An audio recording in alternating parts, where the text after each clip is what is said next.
Welcome, friends, to another edition of Crime Time with DutyRon. Guys and girls, I am a retired New York City police detective, and if you like all things true crime related from that police detective's perspective, hit that subscribe button, hit the notification bell somewhere along the bottom over here, so you'll get all things DutyRon and Ed Wallace when we go live or upload another video. And this morning, I want to talk to you today about the charges that are levied against Leilani Simon. That's Quentin Simon's mother.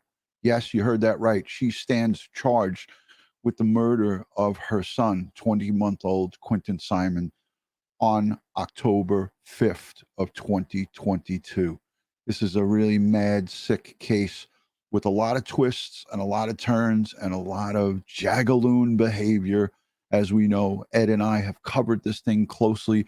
But before we get into it, I want to just say a special thank you to you, the subscribers, the live viewers, the chatters, the people who leave comments down below. My commenters, the replay viewers, the chatters, and everyone who comes in here are special because you guys are what makes this a great place. And I want to say a special thank you to all moderators, Patreon supporters, channel members, and everybody who comes in and positively engages. And there's people from South Africa, there's people from the UK, all over the globe checking in. Our Aussie friends are awesome, and I thank you to all of you guys for hanging out. Look, Shay is from Tasmania. Thank you so much. So appreciated. In upstate New York, I hope you guys didn't get buried with too much snow. And all my friends up in the Northwest, South Dakota, and across the plains got clobbered with snow. And I hope everyone's staying safe. Another week, and we'll be talking about Christmas, right? Hence the Christmas overlay, courtesy of Josh. Look, there's a stocking right here for the live chat. This is you. This is for you. And there's one for Ed Wallace right there. And then if you go all the way over to the other side, there's one for DutyRon. All right, so listen, by a show of hands, I want to just check in with you guys who has been following the Quentin Simon case. Put a 1 in the chat if you're familiar with this case. Put a 2 in the chat if you're not too familiar, because we've been all engulfed in the University of Idaho massacre. You know, the 5 young students, young adults who were murdered up in Idaho.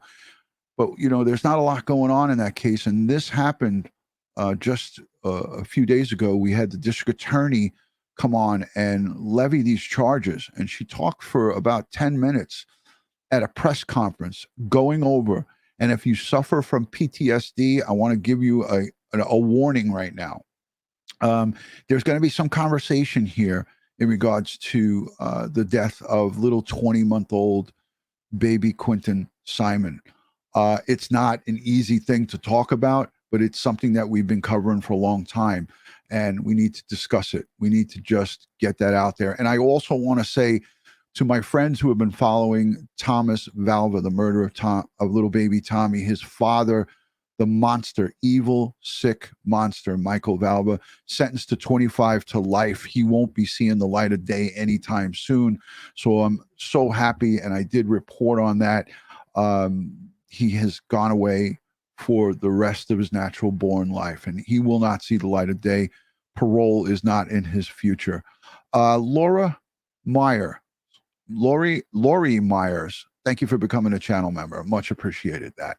Thank you for becoming a part of Crime Time with DutyRon. And Joey Brooklyn, if you haven't seen Joey Brooklyn's Christmas Lights special, go over to his channel, subscribe to Joey Brooklyn, and share this video out. Let's get it going, and let's listen to the Office of the District Attorney. She gives a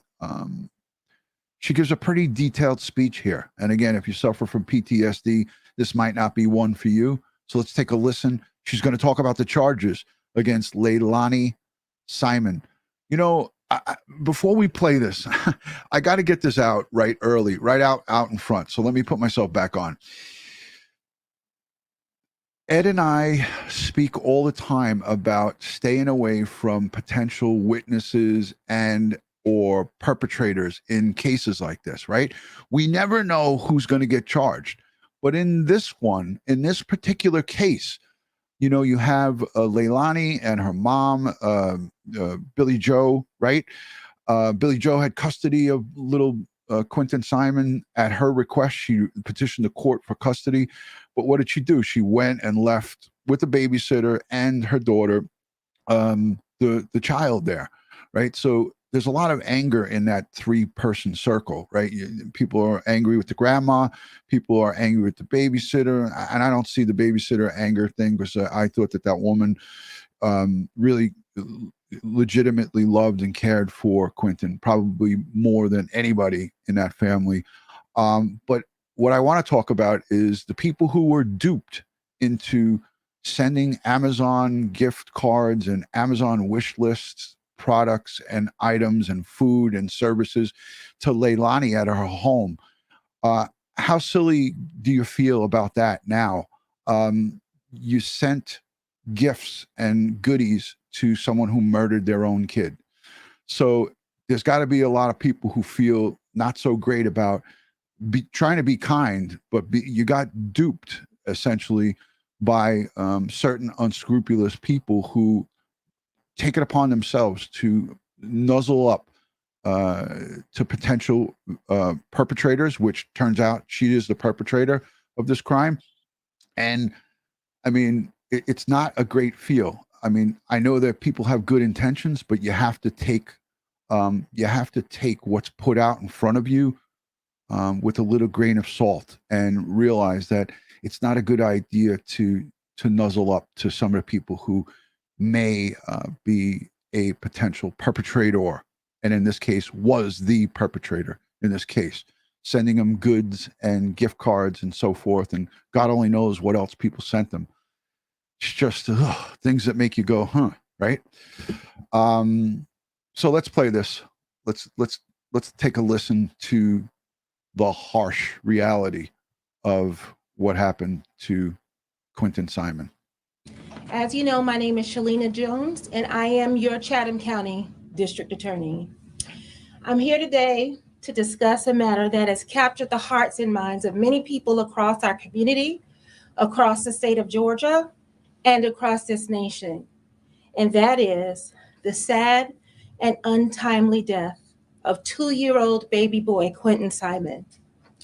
Over these past few weeks, there have been photos and images that you might have seen of men and women hard at work, combing through heaps of trash, looking for just the smallest sign of what happened to baby Q, as he was affectionately known. When any person, particularly a child of tender years, is murdered, harmed, victimized, or goes missing in our community, it's a matter that calls our very humanity into question. These are the cases that keep us up at night. These are the cases that deserve justice. Before I begin, I would like to thank the fine members of law enforcement, particularly our Chatham County Police Department Police Chief, Chief Jeff Hadley. Thank you. If you'll join me here, I appreciate it. Amen. And to the rest of his team, particularly the lead investigator. Remember, this is Chief Hadley, the chief that people were mother effing all over YouTube. And just take a quick note here. He was called up to the podium by the district attorney. That is this woman, and she's very well spoken, a very smart lawyer. She is standing charge. She's going to be charging this case. She represents the state of Georgia, right? And she is going to be held She's going to be held accountable to the burden of proof is on her and the state. But she called up the chief of police, the very chief that people stood in front of cameras, mother effing up and down, and saying everything under the sun about this Chief Hadley. Shame on you. Let's listen to the rest. On this case, Detective Chief Jeff Hadley. Thank you. If you'll join me here, I appreciate it. And to the rest of his team, particularly the lead investigator on this case, Detective Lemons. Chief, I want to thank you for the hard work and dedication that you've devoted to this case from the very beginning. Yes, ma'am. Your department was boots on the ground. Yes, And you ma'am. made this the highest priority for our county. You represented our county well, and we greatly appreciate it. To the men and women, I just want to say that as a police professional, that was a moment right there. That's what they do. This is the job that police officials across the country, this is what we do. And that was a moment right there of acknowledgement that was well deserved. And I tip my cap to Chief Hadley and all the investigators from the local, state, and federal authorities on this case. They worked night and day on it. Yes, they took weekends off for mental health, but they got the job done. And shame on anybody who mother effed them up and down. Of the Chatham County Sheriff's Office, the GBI, the Department of Natural Resources, and every other, the FBI, of course, and every other law enforcement agency that devoted time, effort, and resources to searching for baby Quentin. We say thank you. These men and women worked very long hours, turning shifts for 6 weeks straight, working tirelessly and would not quit until Quentin's body was found. Were it not for their tireless efforts, we would not have been able to take the first step on the long road to justice as we have today. I'm standing here before you because earlier this morning, the sworn and impaneled members of our Chatham County grand jury returned a 19-count indictment against the mother of Quentin Simon, that is defendant Leilani Simon. Defendant Simon is charged in the indictment with 1 count of malice murder for the intentional killing or death of her son, Quentin Simon. She is also charged in counts 2 and 3 with felony murder in the death of her son. She is charged also with 1 count of concealment of the death of another in this indictment. And that is followed by several counts of giving false statements during the course of a police investigation. As your district attorney, I realize that this matter is really important to our community and also to the inquiring minds both here and beyond our community that want to know what happened to baby Quentin and how it happened. That curiosity is not lost on me. However, there's more evidence that may be revealed during the course of this investigation. And I say that to remind you all that this is an ongoing criminal investigation. As prosecutors, we are duty bound to preserve the judicial process by not making out-of-court statements about the case and by not releasing evidence in the case. I want you to know that this is not about hiding anything, and our goal is always to be transparent with the members of the public. However, it is very important that we preserve the sanctity of the judicial process. It is very important that we do that so that the evidence in this case, if this case should go to trial, can be heard by jurors who are selected from this community, the jurors, the citizens, and the people who are most impacted by the untimely death of Quentin Simon. But not revealing this evidence also ensures that the criminal proceeding remain fair, just, untainted, and that this case is not tried in the court of public opinion, but is resolved in a court of law. That is the most important statement that we hear in every one of these cases. We hear it being spoken up in Idaho. We hear it being spoken about in New Hampshire. We hear it being spoken about across our country. You can't blab out the particulars of a case until it goes to trial. And if you do that, and for people who interview people who are potential witnesses and subjects, you taint the case, just as we heard here. What that means is that while this case is of grave importance to our office, and we will devote every resource to making sure that this case is properly handled from beginning to end, it also means that we will not be responding to any open records requests or media questions about the facts and underlying circumstances and the evidence. See how she emphasizes that? We all know that justice takes time, but it should be swift and sure and fair. We appreciate the time and your time and patience with us in this matter as we continue to pursue justice for baby Quentin Simon and for the citizens of Chatham County. Thank you very much. Are you taking questions? Depends on what questions you have. Maybe a chance we can get a copy of the indictment. I love this woman. The indictment has not been sealed as of yet. That means that as of now, it is still a matter of public record. You can obtain a copy of that indictment from the Office of the Superior Court Clerk. I know there's only so much you can release, but from the evidence that you've had a chance to look at, is there anything you can tell us that really stuck out to you? What was the most shocking to you just from a human point of view?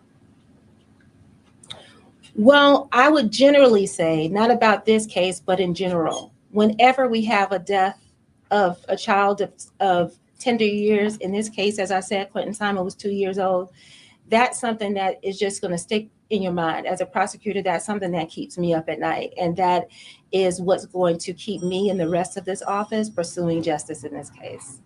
But Leilani Simon still has. You heard it from her mouth. It is what keeps us up at night. And I can tell you, these cases and the crimes are committed against children and our elderly and our handicapped are some of the most heart-wrenching cases to work, not only as a detective, but as a district attorney, because you have to listen, analyze, and review the harsh details of what happened to the tiny, defenseless, poor victims. So let that sink in. A lot of people who talk about these cases never get anywhere close to dealing with the victims and their families and seeing these tiny, tiny victims in a state that these men and women in the investigative field had to recover this poor 20-month-old child's remains in a garbage dump.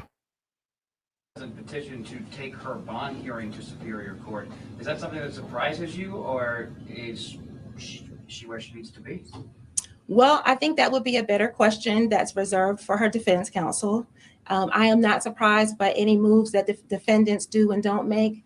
My job is to make sure that we stand ready to respond to whatever move they make. And so should she request a bond hearing, my office will be ready. Can you share with us why Billy Joe was jailed? Can you repeat the Can you question? share with us why Billy Joe was jailed?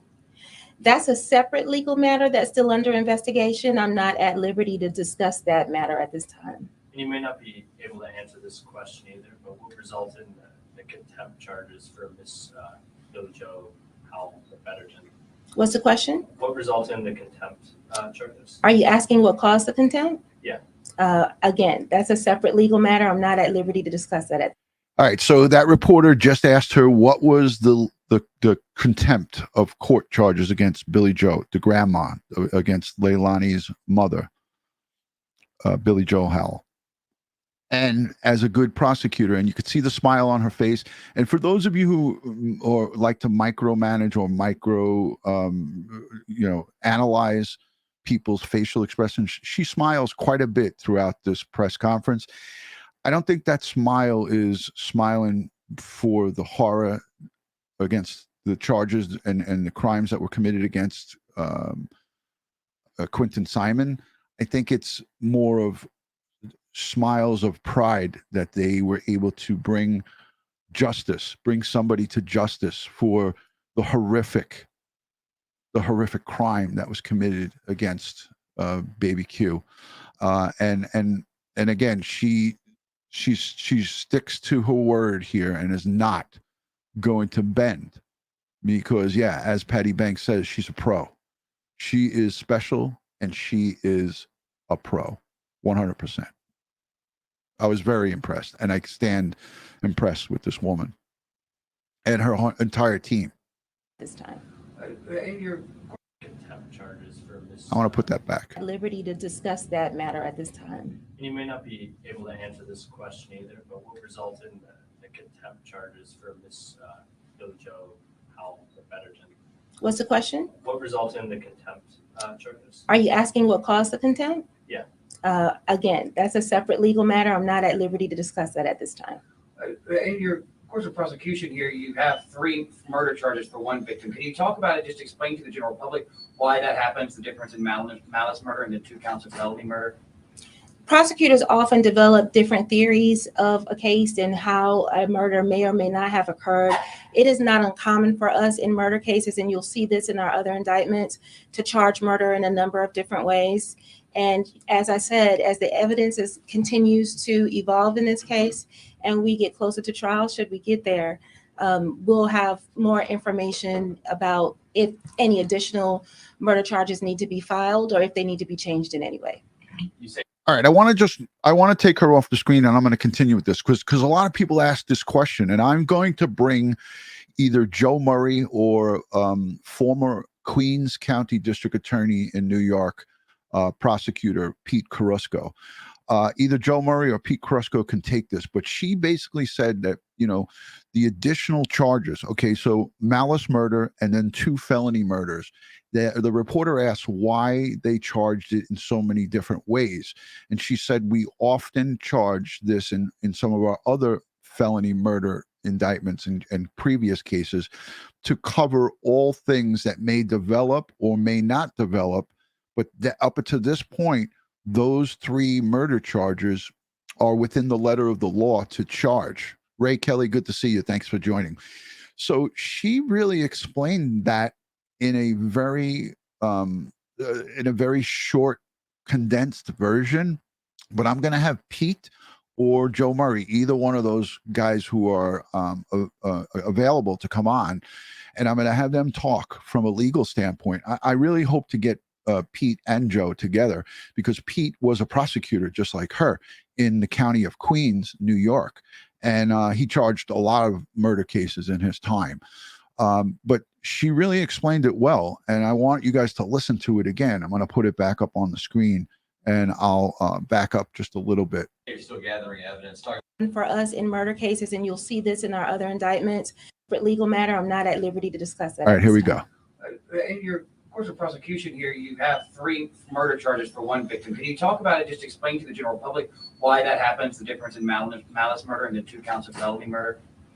Prosecutors often develop different theories of a case and how a murder may or may not have occurred. It is not uncommon for us in murder cases, and you'll see this in our other indictments, to charge murder in a number of different ways. And as I said, as the evidence continues to evolve in this case and we get closer to trial, should we get there, we'll have more information about if any additional murder charges need to be filed or if they need to be changed in any way. You say you're still gathering evidence. Talk about the confidence you have in the evidence that you have right now. Well, to be honest, I wouldn't be standing here before you if I wasn't confident about the evidence that we have. We have more than sufficient evidence to bring the charges, and that's why we presented this case to grand jury. They actually believed us. They returned a true bill on the indictment. We're confident about that. But what makes me even more confident is that I get to rely on the hard work and evidence and investigation of Chief Hadley, his team, our law enforcement agencies. They collected copious amounts of evidence, and because of their fine investigative work, I feel very confident that we are about the position that we're in today.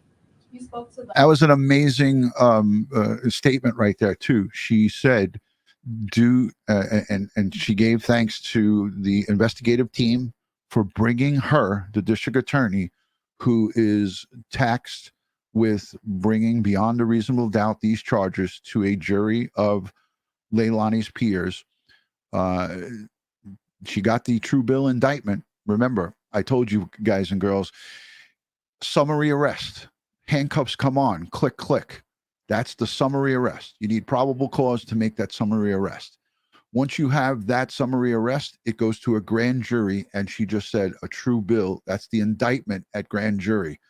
When the grand jury gives that indictment, and then the next phase is going to trial. If the perpetrator, if the defendant, as they call them, if the defendant pleads not guilty, then you go to trial. If the defendant pleads guilty, and she covered that here, she said, if and when we get to trial, it's because of the information, the copious amount of evidence that was provided to her by the FBI, the Chatham County Police Department and their lead detectives, and the Georgia Bureau of Investigation. Those are the three agencies that were involved in bringing up all of the information. That is investigatory interviews and interrogations of potential witnesses, subjects, people who had information, the electronic evidence from the phones, because these are not bright individuals. Leilani's phone, the mom's phone, the boyfriend's phone, everybody's phone and computer records were all part of this investigation. And she says it, doesn't say it outright, but she says the amount, and I'll play it back. And I know some people don't like when I do that, but I'm going to play it back and you will tie this all in together, is that she says that she's confident that they have a strong case, and she would have never brought the case forward if she didn't have all of this in play. So let's listen back in again. Hard work of Chief Hadley. The evidence that you have right now. How much evidence do you have right now? We'll have more information about if any additional murder charges need to be filed or if they need to be changed in any way. You say you're still gathering evidence. Talk about the confidence you have in the evidence that you have right now. Well, to be He said, let's talk about the confidence in the evidence that you have right now. Here you go. honest, I wouldn't be standing here before you if I wasn't confident about the evidence that we have. We have more than sufficient evidence to bring the charges, and that's why we presented this case to grand jury. They actually believed us. They returned a true bill on the indictment. We're confident about that. But what makes me even more confident is that I get to rely on the hard work and evidence and investigation of Chief Hadley, his team, our law enforcement agencies. They collected copious amounts of evidence, and because of their fine investigative work, I feel very confident that we are about the position that we're in today. You spoke to the hard work of Chief Hadley in law enforcement in this case. Talk about the hard work of Chief Hadley. He told us multiple times that he didn't want to stand before us months later talking about flaws in the investigation and how that's impacted the case. Can you just speak to how the efforts of law enforcement have helped make this case, have helped make you confident in the evidence of this case so far? The reporter said, can you tell us how the confidence in this case was created due to the investigatory branch? Basically, she's saying how the reporter wants her to expand on how confident she is in the strong nature of the case that she has against Leilani Simon due to the fact of the work of law enforcement. And for those of you in the back room that were mother effing the police department, this is something that you probably won't be listening to. Well, I would say that the evidence that was produced by law enforcement, the good thing is that we had a number of different law enforcement agencies coming together and pooling their information and resources. I am very proud of the work of the lead detective on this case, who was absolutely solid from beginning to end. And, that's something that you pick up when you're a prosecutor and examining evidence and case files and working with detectives. Also, we have one of our top-notch prosecutors. All of our prosecutors in this office are top-notch, but we have one of our top-notch prosecutors who specializes in these kinds of cases and crimes against children, who reviewed the case day and night. So, those kinds of things build our confidence in moving forward with the charge. Do we have any information or update information about the boyfriend who was home at the time? We have information about that, but again, that's not anything that I'm going to reveal right now, as I can't talk about the underlying facts and circumstances. I'm sorry, I wish I could. I know you want to know, but out of respect for the judicial process, I kind of have to keep my word on that. And also, They asked about the boyfriend, so they asked her to elaborate on anything that they have on the boyfriend, and she did not obviously make a comment. I didn't expect her to, nor did that reporter think that she would, but it's their duty to ask those questions. But you saw the reaction there. so I'd like to keep my bar license. So I appreciate your time. We have information about that, but again, that's not anything that I'm going to reveal right now, as I can't talk about the underlying facts and circumstances. I'm sorry, I wish I could. I know you want to know, but out of respect for the judicial process, I kind of have to keep my word on that. And also, I'd like to keep my bar license. I love that. That's how it ended. She said, "I'd like to keep my bar license." So if she did that, she would be disbarred because it would go against the ethics that they swear to when they take their oath to uphold the Constitution and the laws of the land. Again, that was a really great that was a great presser, and I have more for you. I want to go over the indictment with you guys. And by a show of hands, if you guys would in the chat, let me know if that's what you want to see. If you want me to go over these, I'm only going to go over the felony charges. I'm not going to go over the 15 false statement charges. But I'm going to go over the felony charges. Hold on a second. Let me see if I can get this. Okay. There we go.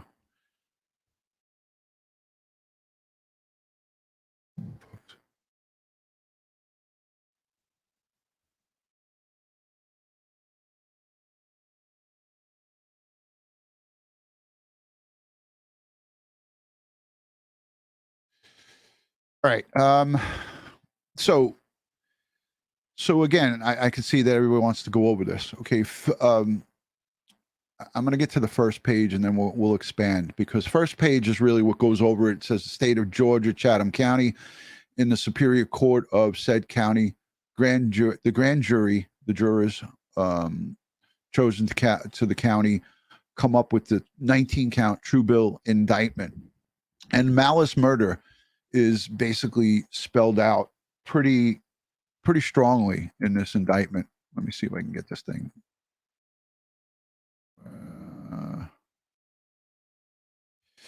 Not going to really, you guys aren't going to get a good view of this on the screen. I'm trying to, hold on a second.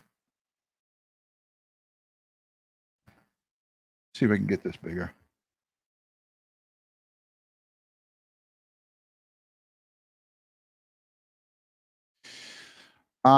Yeah, so I'll take it off the screen because you really can't see it well. But anyways, it basically states, in the name of and on behalf of the citizens of the state of Georgia, we charge the following charges. The jurors charge felony murder against Leilani Marie Simon. It's her middle name, Maree Simon, with the offense of felony murder. But the first charge is malice murder. And these are all high felony charges, A1 felonies, where it is life in prison. And she's looking at 3 of them. And if she's found convicted of these 3 charges, forget about the 15 charges of false statements, but the malice murder and the 2 felony murders basically would ensure that she would never, ever be out in society for the rest of her natural life. And I do feel strongly that they will find her guilty of all these charges with the amount of evidence that they have. Now, of course, we do not know how much evidence they have, but when you look at what they did inside that house. Now, remember, when Ed Wallace and I covered this, the forensic side of this, we saw them outside taping up the windows, doing their forensic scrub on the inside. The Georgia Bureau of Investigation, the FBI, the GBI, and the FBI were there. and they did their due diligence when it comes to forensics in that house. And it is stated in this indictment that the murder was committed on October 5th, 2022, right?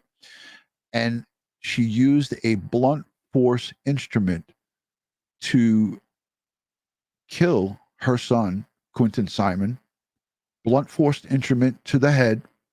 And they're going to have evidence to corroborate that in fact happened. Example, his skull perhaps recovered at the landfill. We do not know what they have, or some evidence that is electronic where she spoke about it. And she allegedly went to meet her drug dealer to get high with her son in the car and then disposed of him in a dumpster at a mobile home park, which is despicable and disgraceful. Before I get into showing pictures of that, here's a short press conference of Chief Hadley as he speaks about the arrest of Leilani Simon. So I want you guys to listen to him. This is a couple of weeks ago, but I think it's important that you guys hear what he has to say and see the emotion that he puts into this press conference. And again, this is kind of old, but I think it's important that you guys hear it. Good Simon and Charles, I'm accompanied. Good evening, everybody. Jeff Hadley. I'm the Chief of Police for the Chatham County Police Department. I'm accompanied this evening by Will Clark with the Federal Bureau of Investigation. This afternoon, Chatham County Police Department detectives arrested 22-year-old Leilani Simon and charged her with malice murder, concealing the death of another person, false reporting, and making false statements in connection with the disappearance and death of her son, 20-month-old Quentin Simon. Leilani Simon is being held at the Chatham County Detention Center and is awaiting a bond hearing. We do not anticipate any other arrests in this case. She has been the sole suspect from the beginning. On Friday, our search teams at the waste management landfill found what they believed were human remains. This afternoon, the FBI lab in Quantico, Virginia confirmed that they are, in fact, human remains. Additional testing, including a DNA analysis, is being conducted, and we have every reason to believe that this will confirm the remains are Quentin's. This is a heart. Let me just stop this just for a second so folks can understand this. Billy Joe is more than likely not going to be able to get custody of any of those kids due to the fact of the matter of, and just let's use common sense here, people. Again, I say this, don't listen to everything that you hear on the internet, but let's just use common sense. We have malice murder and 2 additional charges of felony murder against Billy Joe's daughter. Billy Joe, the grandmother, had custody of Quentin Simon when he was murdered. The court already made a mistake by giving her custody of this child, and she went and left that child with a babysitter who was not in custody of the child 24/7. And her daughter, the very one that she petitioned the court to take the kid away from, Quentin away from his mother. Do you really, and do you honestly and truly feel, and I don't know who made that statement in the chat, and I'm not talking to this person directly, I'm just talking in general. Do we as reasonable minded adults honestly think that any lawyer is going to be able to argue to a court that Billy Joe Howell should have custody of the remaining kids? Come on, man. I got some floodland in Florida if you want to buy it. Breaking development for everyone who loved Quentin, for the many people who came to know him after his disappearance, and for our department. When we first received the call that Quentin was missing, we were hopeful that we would find him alive and unharmed. But as we have been telling you for weeks, all of our evidence pointed to his mother being responsible for his death and disappearance, and his remains being found in the landfill. I would like to thank the many people and agencies who worked hard to ensure that Quentin was found, that he would have a proper resting place, and that justice would be served. First and foremost, I want to thank the FBI. We are incredibly grateful for their invaluable assistance. Their expertise, their manpower, resources, and guidance are unmatched and were crucial in our efforts to find Quentin. They were on the scene within 3 hours of Quentin being reported missing and have assisted with every aspect of this investigation. The resources they poured into the landfill search are extraordinary and are the reason that we were able to find Quentin. I can't thank them enough. Chatham County Police Department's Criminal Investigation Division also deserves special recognition. Their devotion to Quentin, to making sure this crime did not go unsolved, is an example of police work at its finest. Our detectives worked tirelessly and were determined to follow every lead and uncover every piece of evidence in this case. The Georgia Bureau of Investigation, Chatham County Sheriff's Office, and Department of Natural Resources all had officers searching the landfill alongside our officers and the FBI. The support of the Chatham County Emergency Management Agency, Chatham Emergency Services, Chatham Occupational Safety and Health, Savannah Police, and Savannah Fire also were invaluable in this massive effort. Finally, I would like to thank the many people who showed their support for our department during this incredibly difficult and important investigation. We appreciate those who kept faith in the system and waited patiently for evidence we needed to make sure Quentin has every opportunity to receive the justice he deserves. At this point, I'd like to turn it over to Will Clark, who has some comments from the FBI. Good evening. My name is Will Clark. I'm the Senior Supervisory Resident Agent of the Savannah and Brunswick offices of the FBI. 1 month ago, we began this landfill search alongside Chatham County Police Department with one purpose in mind, and that was to find Quentin and to bring him home. On Friday, search crews from the FBI and Chatham County found what we preliminarily believe are partial remains from a human child. Those bones were immediately sent to our lab in Quantico, Virginia. Additional testing for potential confirmation is now underway. It could be days before we have final results. What happened to this 20-month-old child is unthinkable.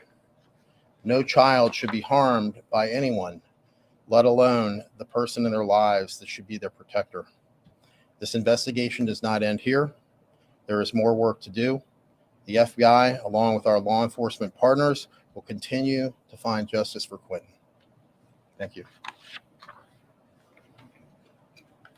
Thank you. We'll appreciate that. And we'll try to answer some questions that you may have. Just be mindful that there's many we may not be able to answer, but we'll be willing to take some questions at this time. You charged Leilani with murder. You guys found bones in the landfill?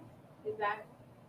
We found human remains. Yes, ma'am. Do you You believe charged the point Leilani that with Quentin was murder. put in that dumpster? Do you believe that he was alive then or had died before he was in the dumpster and then made it to the landfill? Could you? I didn't hear the first part. I'm Do sorry. you believe that Quentin Simon was alive when he was in the landfill? Do you believe he died before he was put in that dumpster? I can't answer that question. You've charged Leilani with murder. Can you speak on whether you think it was accidental or intentional? I can't speak to that. Can you talk a little bit about what evidence you all confirmed or learned on Friday led you all to go ahead and make that arrest specifically for today versus earlier on? Well, as we had said from the beginning with the landfill, we had every belief that Quentin was there in the landfill. Having found what we found on Friday and the preliminary findings from the FBI that we got today led us to make an arrest today. We feel that we have a very strong case. We have put thousands of hours into this, and we believed that this was the right move today to be able to do that. She doesn't deserve a Thanksgiving, quite frankly, if I can go off script a little bit. Quentin deserves that. You said that you didn't believe any other arrests would be made. Are you guys looking into Billy Joe at all? We are not. And so you just to confirm and kind of clarify that you all were looking to find some sort of remains from the body to go ahead and move forward with the arrest. That's correct. Chief, would the charge have been the same in this case had you not made that discovery on Friday? Say if this case had continued, search found nothing in the landfill, would you still have been able to make a case for Quentin to have justice, or how significant was this find? Well, it was very significant, obviously, for obvious reasons. We do believe we had a strong case otherwise, but that would have been in counsel with the Chatham County District Attorney's Office, but we believe we had a strong case otherwise. You've certainly been very personal about this, and I just want to say something here, and I'll come right back to this because the chief gets very emotional. And thank you, Connor Love, for the $20 super chat. She says, I'm so glad I finally caught you live. This entire family is a disgrace to the humankind. Innocent until proven guilty, but it doesn't look good, Ron. I hope you and yours have a Merry Christmas. You too, Candace, up in New York. Thank you, neighbor. Yeah, you know, there's evil that walks amongst us, and there's also lots of people who make stupid decisions in life.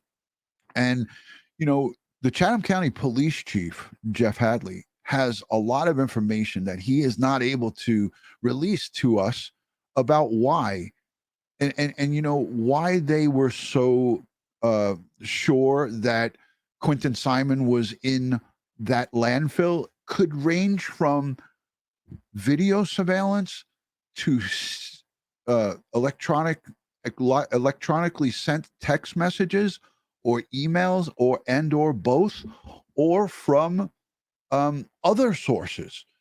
But they can't, as we heard the district attorney say, they can't release that prematurely, because if they release that to us who want to know, the case has been tainted, has been compromised. And we risk Leilani, who's a young person and in her early 20s, to be released free. And who would want to see that happen? How awful would the police chief and the investigators and the district attorneys look if they caved into our curiosity and started giving us information that we just crave and want at the price of justice? You can't do it. It can't be done on any of these cases. And that's why in Idaho, you have news reporters everywhere poking and prodding and trying to get information and trying to interview people who might have information when they don't realize how hurtful that could potentially be when it goes to trial, when you are now taxed with prosecuting these monsters. Who wants to give them, or their criminal defense attorney, who wants to give them a bone? I don't want to give them a bone. So that's why it can't be done. I hope people are kind of listening and learning along the way here, you know? Lieutenant Pete Pranzo, good to see you. Thank you, you and Richella, for the wonderful Christmas card sent straight to the house here. We appreciate it. And thank you for being a great friend and a boss. Always good to see Richella and Pete. Said in that landfill that day with the picture behind you, you said, we want to make sure we bring Quentin home and we give him a final place of rest. You wanted him to be able to make sure he wasn't in that dump. On Friday, how personal was that find for you? Well, it was very personal, quite frankly. I mean, there's a lot of aspects to that. I mean, knowing the hard work that went into this investigation, everybody, not just Chatham County Police Department, but everybody that chipped in, the FBI, GBI, DNR, Chatham County Sheriff's Office, the civilians, you name it, from A to Z, we were 100% committed to bringing justice for Quentin, and to appreciate the amount of human effort, the amount of human emotion that goes into a case like this, and to appreciate, hopefully, that this comes to a conclusion in terms of a conviction and things of that nature. You know, you have a lot of emotions about that. You also have a lot of emotions as just a general human being, as a person who has children. You see the impact that has on people. So if you step back and take a moment to kind of absorb that, I think that if you didn't have any feelings about that, you might have to ask yourself a few questions. Like, what is evidence collected outside of the search in the landfill, the remains that you guys found on Friday, was there any evidence you guys found in the searches you guys did of pool, cell phones or computers or anything that also led to the arrest? I can't answer that. Has Leilani's status as a flagrant? She asked him if there were cell phones and computers and electronic evidence that led to Leilani's arrest. And he rightfully so said, I can't answer that. Now, some people will look at that and get angry with that. Why can't you answer it? Again, it goes right back to what I just said before in the whole, this whole live stream and many others that we have done. And you will continue to see in every one of these cases that just you cannot blurb out what you have in your case folder before, prematurely before the trial starts. And once the trial starts, you still can't get that out. It's got to come out in the court of law, and that's it. It's the only place it could come out. Changed, or did it change prior to the arrest? No. Chief, you say this is preliminary. What, you would assume there isn't other human remains in that landfill, but until you get it fully 100% confirmed that these are Graves remains, what makes you confident to make the arrest today? I can't get into the high level of detail, but just on some of the preliminary information that we got from the FBI, we have a high level of confidence that those are Quentin's remains. And we felt that we needed to make the arrest today because that was the right thing to do. There's a When you lot say of pressure human in the last. remains, what kind of remains are we talking when you say human remains? Any more specific details about? No, ma'am. You can't. Go ahead, bro. Chief, this case has been one that has made national news. Mhm. There's been a lot of pressure against you personally with your name out of the mouths of protesters, out of the mouths of the people in the community. Mhm. You've gotten a lot of pressure about making this arrest. Standing here today and knowing that you have this key piece of evidence, as you just said, what kind of message do you send to the community? That reporter, just so you can't, I'm listening with two sets of earbuds in, so I can hear it really good. But some of you might not have been able to hear what that reporter said. He talked about people who were very harsh on him and saying why he didn't make an arrest of Leilani earlier, why they didn't lock her up right away. He talked about protesters and people, reporters and so forth. And this was a question that he didn't sidestep. He answers this. So if you guys didn't hear what that reporter said, basically that's what he was asking him here. So I'm just going to play it again so you guys can hear it. Maybe you can listen a little bit closer. But this is a good question. And the chief steps up to the plate and answers this question. And he answered it very respectfully. So let's listen in.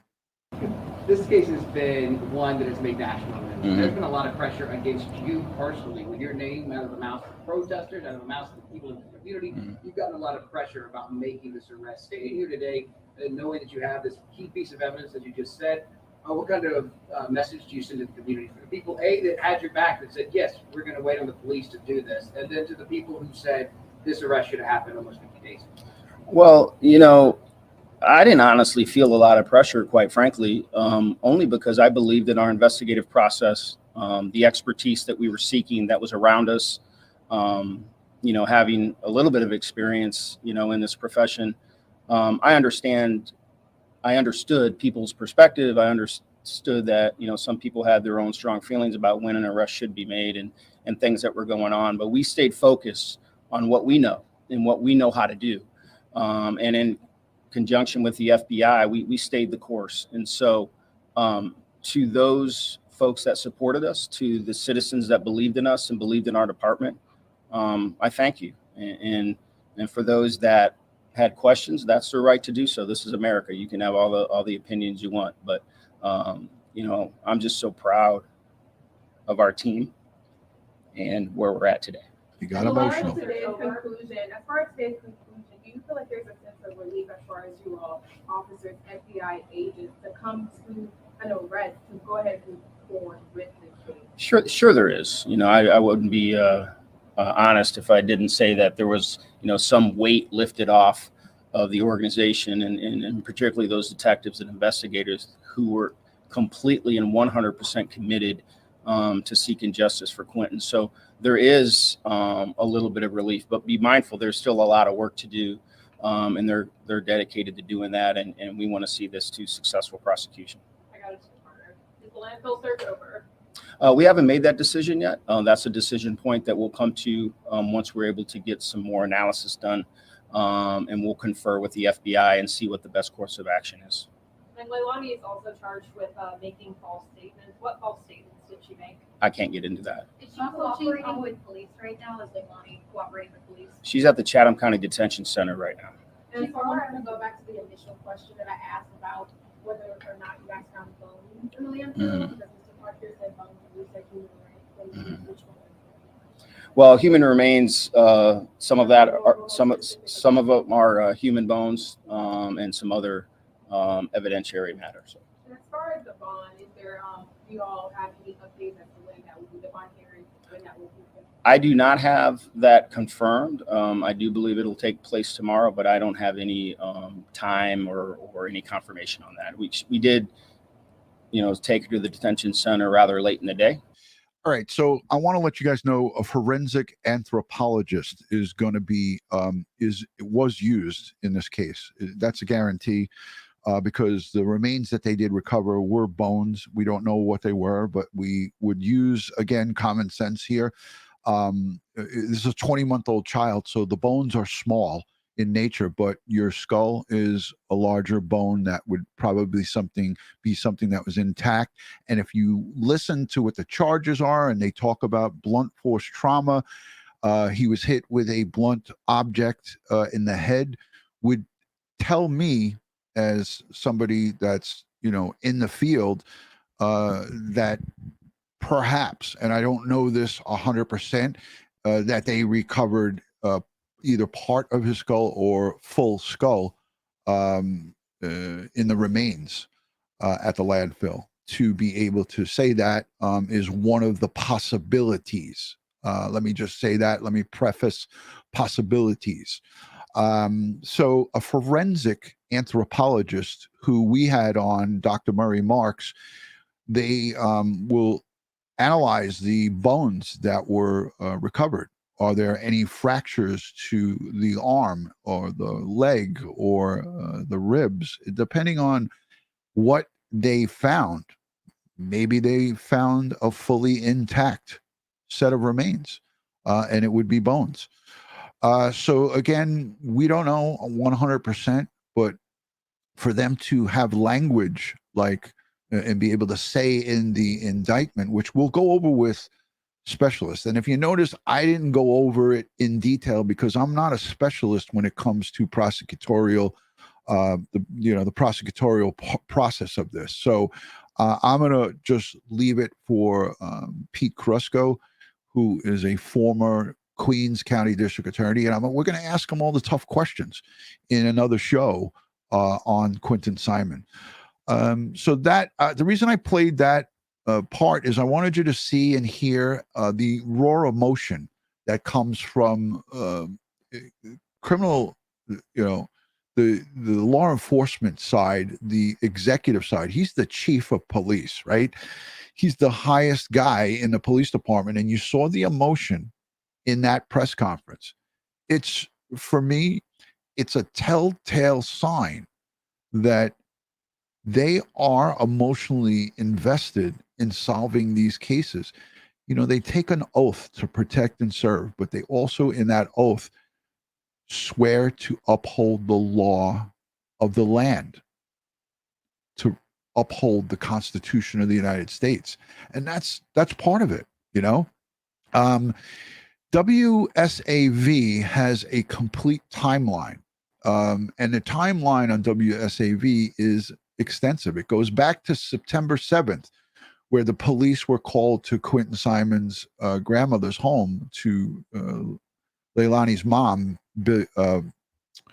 Billy Joe Howells. When they were called there, and they were having a dispute, and she wanted to get Leilani and her boyfriend out of the house. And if you look at this timeline, which is extensive, it tells everything about it. And I'm just going to fast forward to October 5th. And October 5th is, an extensive to get us to the Wednesday morning that little baby Quentin Simon was last seen. 5:29 a.m. Diane Diana McCarter, who babysits Quentin, got a message. She was told it was Quentin's mom saying that she didn't have to come to watch the kids that morning. That's at 5:29 a.m. But that shows that Quentin and the other children were in Leilani's custody and her boyfriend's custody when they shouldn't have been. So that shows, and that's why everybody and myself are kind of up in arms at why the grandma, Billy Joe, is not being charged with anything. Even it wouldn't be a high crime. It wouldn't be charged. She should. I don't think that they can charge her with murder because you have to show intent. She didn't intend to leave the Quentin and the other children with Leilani so she can kill them. That's a tough thing to prove in a court of law. But we'll ask our criminal defense attorneys and our former prosecutor. We'll ask those tough questions to them. But she was basically told, and if you look at this timeline, I'll share it with you on the screen. It goes into all of every day that followed. And there's a ton of video. I encourage you guys, and I'll link it down below in the description. It shows quite a bit. Let's listen to this little piece here because I'm not quite sure what it is, but let's just listen. Still no sign of a missing toddler. Quentin Simon was last seen on Wednesday morning. Law enforcement officers have scoured the area around his home with dogs, drones, by land, by air. WSAB's lead investigative reporter Brett Buffington has been following the story from day one. Tonight, he breaks down the timeline of the case. At just 20 months old, Quentin Simon hasn't been seen for 60 hours. In those moments, we have told you a lot about the search to find him. But to tell you about the environment he was living in, we have to back up weeks. September 7th, police were called to Quentin's grandparents' home, where Quentin, his mother, her boyfriend, 2 other children, and the grandparents live. There was a fight, this police report says, between Quentin's mom, Leilani Simon, and her mother, Billy Joe Howell. Leilani called the cops on her mom. When officers showed up, she told them she was on probation and didn't want trouble. We don't know what that probation is for. The report says when police officers talked with Leilani's brother, he told them that Quentin's mom had a history of stealing and used the money to buy drugs. And now, fast forward, we know that she killed her son, according to the indictment, and drove to a drug dealer to get drugs, got high with her son, potentially dead in the car, and threw him out as garbage in a dumpster outside a mobile home park. How disgusting is that? Evil, sick monster. A day later, September 8th, Billy Joe Howell told him that Quentin's mom had a history of stealing and used the money to buy drugs. A day later, September 8th, Billy Joe Howell wanted her daughter and her daughter's boyfriend out. She filed for eviction. According to the document, she didn't want any money. She just wanted her 22-year-old daughter, Leilani, her boyfriend, Daniel Youngkin, and the 3 kids to leave quickly. Here's where the grandmother wrote it. They damaged her property, and no one is living in peace. There's her words right there on a report. They damaged her property, and no one's living in peace because they are drug users and just disrespectful human garbage. And again, I circle back to the people who got around Leilani and her mom and supported her. Who supports somebody like that? I can't wrap my head around how someone could send Leilani Amazon gift cards, food, items, things through the mail. Mind-blowing. September 16th, Leilani and Daniel found out about the eviction, but we now know as recently as last Wednesday, the 2 were still living here. That gets us to Wednesday, the morning little Quentin was last seen. At 5:29 a.m., babysitter Diana McCarta got a text message. She told us it was from Quentin's mom, saying Diana didn't have to watch the kids today. Police told us the boyfriend, who we now know is Daniel Youngkin, police say that's the last time Quentin was seen. 9 a.m., another text message to babysitter Diana, this time from a grandparent, asking if Diana had seen the toddler. The 911 call 42 minutes later at 9:42 a.m. The WSAV investigative unit has asked Chatham County Police for that call. So far, they haven't answered our request. We know from the family, Leilani told police that Quentin's father took the child. The family said that story didn't make sense. And by 2:30 that afternoon, police said the father wasn't involved. By Wednesday night, the effort to find Quentin involved the FBI, 2 helicopters, a drone, police on horses, tracking dogs, and officers going door to door. Thursday, we watched federal agents search dumpsters, ditches, drain pipes, and the woods. Brett Buffington, WSAV News 3 on your. So that was early on in the reporting, and I wanted to just set that up because that shows you, okay, that shows you that, there's a whole bunch of work forensically. They look through dumpsters, they look through so many different places by air, the drones, the helicopters, the horse, the dogs came in. And as this case developed and as more information came in, they started getting the pieces of the puzzle in place.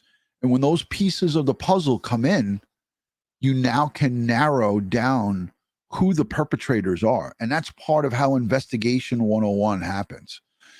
We begin with exclusive video. All right, let me play this because this is Billy Joe going into the babysitter's home. And there was a lot of people who felt that she should have been charged with something here. So I'm going to play this and then we're going to wrap it up because we're at an hour now. Exchange between 2 people connected to a missing 20-month-old. Quentin Simon has not been seen since last Wednesday morning. Quentin was last seen at the home where he lived with his mother, her boyfriend, siblings, and grandparents. The house is located on Burkhalter Road in West Chatham County. Lead investigative reporter Brett Buffington has been breaking new details in the story since Quentin went missing. By the way, Brett Buffington I've been communicating with him back and forth on Twitter. He's been a really great resource in this case. And all of the things that he reported on were right on the money. So kudos to you, Brent. You did a great job on this case, really. He'll continue to cover it. Brett is joining us live now tonight from Chatham County Police Headquarters with the entire video of the confrontation between Quentin's grandmother and a babysitter, as well as new information in this case. And Tina, we've learned tonight from that babysitter that Quentin Simon was part of a Department of Family and Children's Services case. That babysitter told me she talked to DCFS, and so did other people in that neighborhood. This is my baby, not yours. This video is absolutely jarring. Hit me. You think I would do that? It shows the desperation of the people who love Quentin Simon. You're awful to say you're going to put a memorial. My baby's not dead. Quentin's grandmother in Quentin's babysitter's house. That's my baby. I touched you and I told you that's my baby. Oh, so now it's my fault. The intense moments recorded by Dana McCarta's daughter. Dana says Quentin's grandmother barged through her back door, mad over the thought of a memorial for the missing toddler. My baby's not dead. I think that she's trying to take. And she was, did you hear Diana? She was saying, you're a liar. I heard it. The heat off. Memorial listen. For the missing toddler. My baby's not dead. I think. You are a liar. So she knew more than probably anybody knew about these people and about how they operated and how Leilani was. So she's calling her a liar here. Did you guys, any of you guys catch on to that? If you can hear that, put a 1 in the chat. I'm going to replay it again. That she's trying to take barged through her back door, mad over the thought of a memorial for the missing toddler. My baby's not dead. I think that she's trying to You are a take liar. the heat off of them. Diana talking with us today, telling me she's called Georgia's Department of Family and Children's Services about Quentin and his siblings before. DFACS told you there was a case. Yes, absolutely. Diana isn't the only neighbor here to tell us they were concerned about the children in this home. I was afraid she was going to get hit. Let me let the rest of this play and then we'll come back.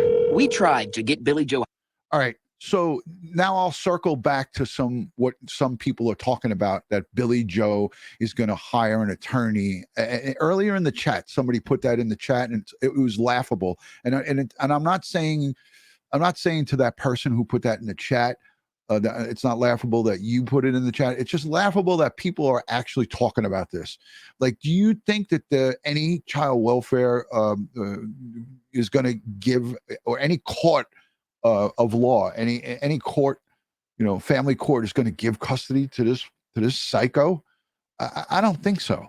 I don't think so. It doesn't seem reasonable. It doesn't seem, and if anybody's talking about this, whether it's on Facebook, Twitter, or Instagram, or YouTube, if anybody's talking about that, then those aren't people that you should be listening to, because that's ridiculous. Ridiculous. That's a. Do you think the grandmother will get custody of the remaining children? That's a. Oh, hell no. Let me say it again. Oh, hell no.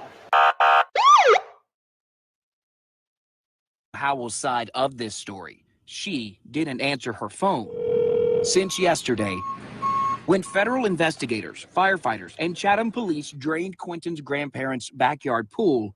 Grandmother Billy Joe Howell's Facebook had a post asking for help getting that pool fixed. It's been deleted. I should not have been out of town. You did. You shouldn't have. But the emotions in this neighborhood, they haven't gone anywhere. I want to see your on the news. Oh, it's gonna be. Freaking thugs.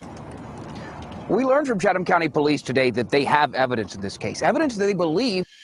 The scary part about this is that there's thousands of children, little children, defenseless children out there right now in custody of people just like this and worse. Will take them to the next step or break it. Oh, it's gonna be.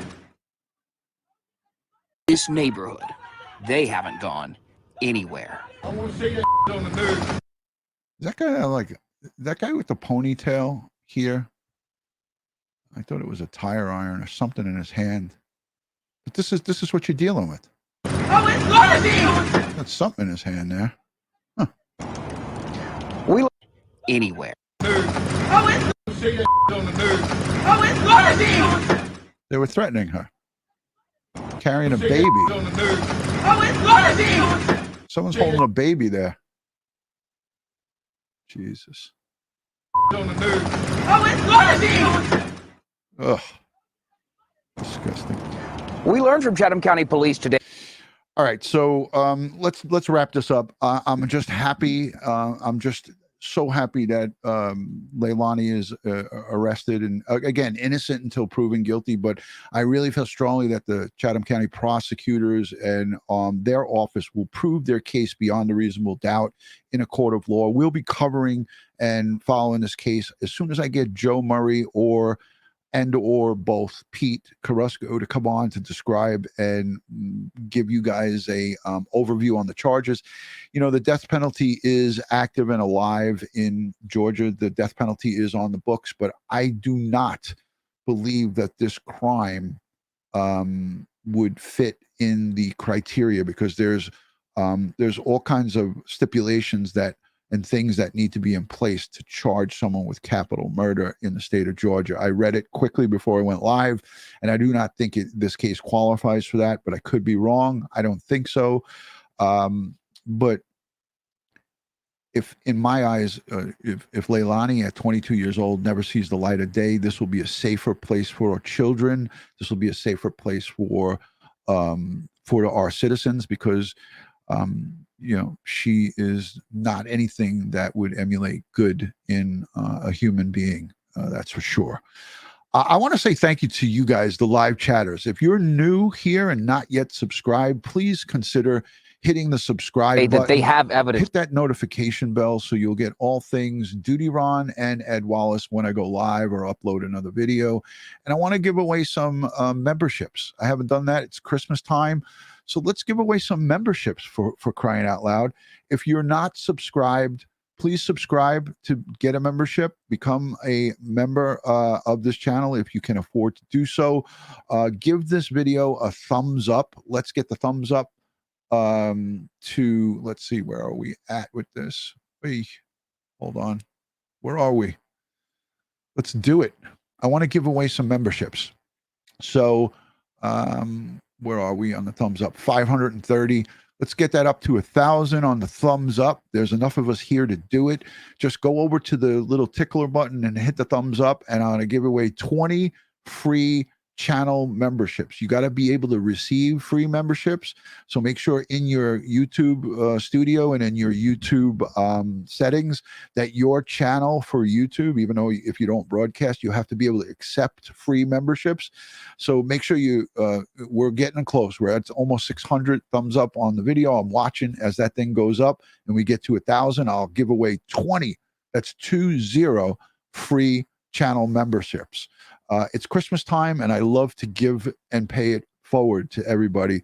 I like to pay it forward and get some of you guys here to see some of the exclusive content that Ed Wallace and myself do for the members.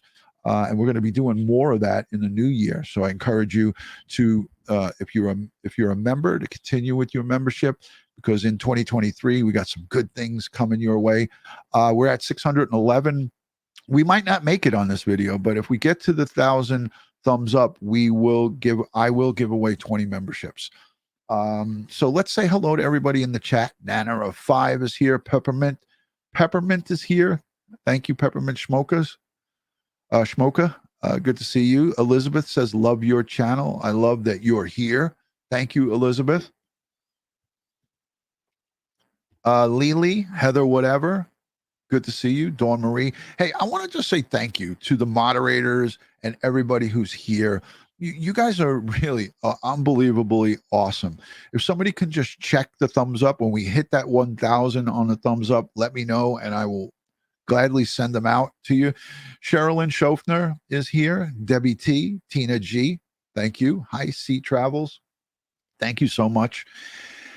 And also, do me a favor, let me know in the comments down below, in the comment section, let me know what you think about the charges against Leilani Simon. Let me know what you think about the lack of charges against the mom. According to the court documents, Billy Joe Howell will be out on December 22nd. That's, to me, it's troubling, because I feel that, in some way, shape, or form, she's responsible for the demise of what happened to Quentin Simon by her lack of protection for this child. She petitioned the court to get custody to protect this said individual, this said child, and she failed to do that. So I do strongly believe that she should be. There should be something that could come out, and it won't be a high felony, but it should be some type of misdemeanor charge that's serious, that sends a message to other grandparents and other people who step up to take responsibility to protect and to raise a child, whether you are petitioning to take that child away from your adult daughter, which in this case she did, or it is somebody else. Once you get that responsibility, you should be held accountable for, for that child's well-being, So she definitely did fail. There's no question about it. But we do not know, did she tell the babysitter that you are supposed to keep the children 24/7 while I'm away? See, we don't know about that. We don't know the inside, behind the scenes, what went on. We're just looking at it per our vision. We're looking at what we see. So, it doesn't look like we're going to get to it, unless I have to let me refresh this. Maybe I'm wrong. It only says 665, 675. Yeah, so maybe next time when I go live, we'll do it again. But let me know if you're new here and where you're checking in from. Let me know where you're checking in from, city, state, or your country. And I'd like to say hi to everybody. Debbie Jackson Smith, she sends in a super chat, and she's a former law enforcement officer as well. Missouri sometimes goes to grand jury before arrest if they think they go to a weak case, if they think they have a weak case. Okay, there you go. There's a conversation from her. Hello from Dubai. Good to see you, M Rhino Girl. Thank you for your support from Dubai. Always great to see people from Rhode Island, Olympic Peninsula in Washington, the state of Washington. Debbie Boyd, again, another Washington. Hey, good to see you from Canada. Thank you from Arkansas, checking in. Hi from Chicago. Roswell, New Mexico. Isn't that where all the UFOs are? Roswell. You better keep the shades drawn at night. Northwest Arkansas. Good to see you. Thank you for joining. Hey, we're up to 700 thumbs up. 700, almost. Close to it. Hey, good to see you, Jeffrey Crowley from Houston, Texas. Always a pleasure. Thank you. New York is in the house. Thank you for the earlier super chat and your support. Always greatly appreciated. A couple of people asked me that they wanted to see my shield up close again. I showed it a couple of nights ago, and I want to do it again because people asked me for this. You ask, I deliver. So here's a duplicate of my detective shield. So let me take the mic away and show you guys quick. Hopefully it comes out good.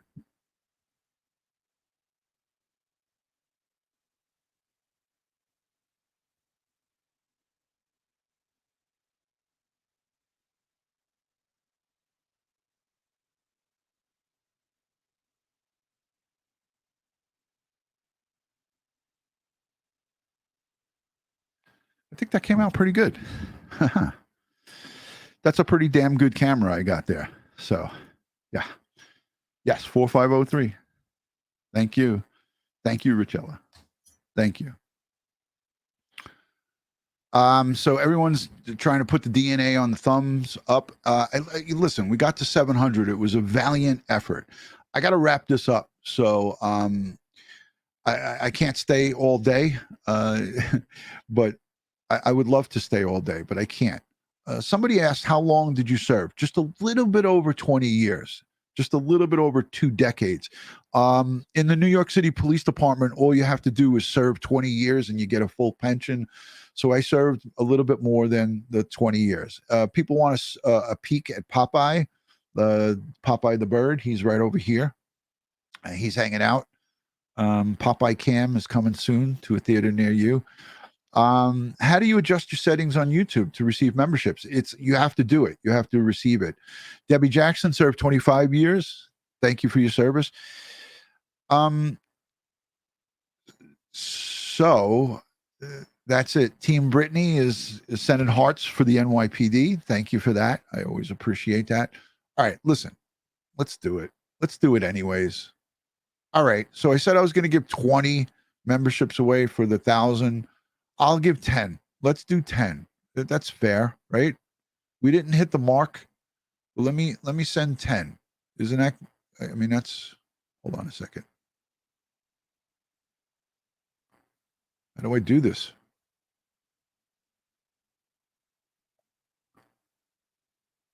All right. We'll send 10 since we didn't hit the mark. Well, hopefully everyone gets a chance here. So here we go. Show your support. Like and subscribe. Membership gifting. Here comes 10. You guys ready? If you want a free membership, put a number 1 in the chat. Put a 1 in the chat, and then we'll spin the wheel, and we'll send out 10 free channel memberships. Here they go. And if we hit 1,000 before we end this, I'll do another 10. Here we go. Let's see who gets it. I did it. I did it. Oops, I did it again. Let's see who gets it. How do I stop this? Okay. Karen Solak. Yay. She got a membership. Who else? Vicky Holt was gifted a membership. That's number 2. Army was gifted a membership. Awesome. Awesome. I love it. Pam Flea, Legal Minded Friends. Wait a minute. Karen, good to see you. Sweet Caroline was gifted a membership by DutyRon. Peppermint Schmoka. Oh, look at all these great ones. Daphne was gifted a membership. Margaret Hutchins was gifted a membership. Pam Flair. Oh, that's great. Look at all these great members. Excellent. Oh, I'm so happy for you guys. Congratulations to the new members. How fun. How fun is that? Laura Shortleg sent in a $20 super sticker while I had my head turned. You little smarty pants. Thank you, Lori. Thank you. I'm trying to find it so I could put it on the screen. Where did it go? Oh my goodness. This chat is moving so fast. Lori Shortlegs, thank you for the super chat. I can't find it, but I know you sent it. I have it up here. Why can't I find it? It's not fair. Well, I know you sent it, so thank you for the super sticker. I appreciate it. Thank you. Thank you. All right, so that was 10 memberships. Guys, if you're not yet subscribed, make sure you subscribe.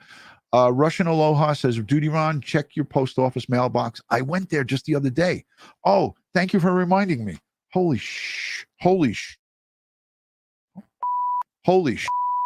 Thank you, Russian Aloha. I want to say thank you to, I went to the mailbox and I have a ton of these. I have to take a whole show to show these. So let me take that off the screen. So this comes in from Donna. She's a new moderator, Miss Donna Marie. She sent this great Christmas card and it reads, "My friend, I am so grateful for you." And she underlines grateful. And inside it says, "Dear Ed Wallace and all the mods, thank you for everything you do for the channel. I appreciate each and every one of you. Love to all, Miss Donna Marie 0. Merry Christmas and Happy New Year." And that's just on this side, right? And then now on this side, it says, "Dear DutyRon, Christmas gives me a chance to tell you," and she underlines you, "that you matter to me and that I'm truly grateful I have you as a friend, that I have friends like you. Merry Christmas and a happy and safe New Year. Much love, Donna Marie. Merry Christmas to you and your family and to all your fur babies." Thank you, Donna. Thank you for that. And I want to say that there's a ton of these cards, and I picked out 3 of these. Somebody, I'm assuming it's a woman from Dallas, Texas, or outside of Dallas, Texas, sent me and Ed Wallace $10 each in the mail. She put $10 in each one of these cards. So she didn't put her name to it, so I don't know who it is, and there's no return. It says, "Detective Ed, thank you for educating us for the missing with DutyRon on YouTube. God bless you and your loved ones." And that was for Ed, and she put a $10 bill in there. And a $10 bill in this one, it says, "DutyRon, I'm writing to thank you for taking time to educate us on the missing and all. God bless you and your loved ones." So whoever sent this handwriting, whoever sent these 2 cards with $10 in them, thank you. But I have no return address. It just says comes from North Dallas, Texas. No return address. Nothing. So I don't even know who to thank. Oh, and remember Sina Wong? Do you guys remember Sina Wong from the handwriting analysis? Young lady, Sina Wong. She came on and did the handwriting analysis for us. She sent this awesome Christmas card. It's a picture of her drawn, and it says "Happy Holidays from Florida." She's down in Florida like Bill Cannon with a bunch of turtles and some alligator there. And it basically inside says, "Boating past the gators in Florida Swampy Dew with jumping spiders as my crew and my pet turtles along for the ride. I wish you from deep inside Happy Holidays and Happy New Year too. Fondly Sina Wang. Miss Sina. She sent this awesome Christmas card. So those are the ones that I selected out. I have a whole pile. Thank you for continually sending cards and stuff to DutyRon at our P.O. box. It's so nice. And in addition to that card, she wrote, a bunch of little niceties in there. So let's see where we're at. Oh, I wanted to give away more, but we're not there. All right, guys, much love and respect from my house to yours. I hope each and every one of you guys enjoy the upcoming holiday season. Again, this little stocking is for the chat. So this is Ed, Chat, and DutyRon. I want to thank you guys. The P.O. box is listed in my description, but it's P.O. Box 2193, New Hyde Park, New York, 11040. So if you look in my description, the P.O. box is listed in all of my content in the description part, and you guys can get it, or you can go over to dutyron.com. It's on there. It's all over the place. So thank you so much for joining.